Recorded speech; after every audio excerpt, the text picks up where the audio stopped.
वो हजरत अली रज़ी अल्लाह अन्हो जिन्होंने जंगो कताल किया, किस लिए? सिर्फ तौहीद के प्रचार के लिए,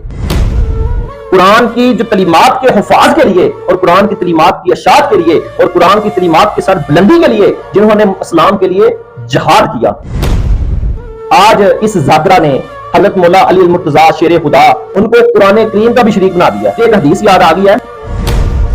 जो किताब फ़ज़ाइल अल-सहाबा इमाम अहमद बिन हंबल फरमाते हैं कि हज़रत अली रज़ी अल्लाह अन्हु ने फरमाया, एक कौम मेरे साथ अंधाधुंध मोहब्बत करेगी, हत्ता कि वो मेरी अफरात वाली, कि यही अफरात वाली मोहब्बत यही है कि मौला अली को कभी अल्लाह के ला बराबर खड़ा करते हो, कभी अंबिया के बराबर खड़ा करते हो, अब कह रहे हो कुरान का मुकाबले कोई नहीं अली के साथ। तो मौला अली क्या कहते हैं कि वो जो कौम है ना, अफरात वाली मोहब्बत की वजह से जहन्नम में दाखिल कर दी जाएगी, और एक कौम मेरे साथ बुग़्ज़ की वजह से जहन्नम में दाखिल कर दी जाएगी।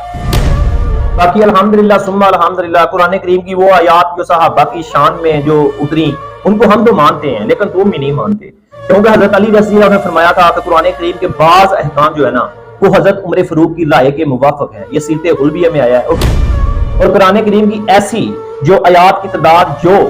हजरत उमर फारूक की राय के मुवाफिक उतरी है ना, इमाम इब्न हजर अस्क़लानी ने उनकी 15 तादाद बताई है,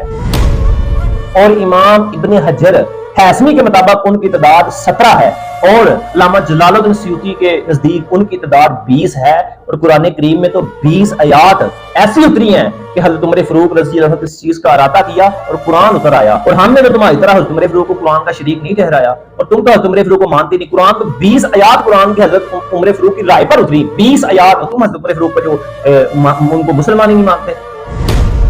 और अम्मा आयशा सिद्दीक़ा रज़ी अल्लाह ताला अन्हा, उनकी ततहीर पर, उनकी पाक दामनी पर कुरान की 17 आयतें उतरी हैं, और तुम अम्मा आयशा सिद्दीक़ा की बदतरीन गुस्ताखियां करते हो, झूठ बोलते हो, फ्रॉड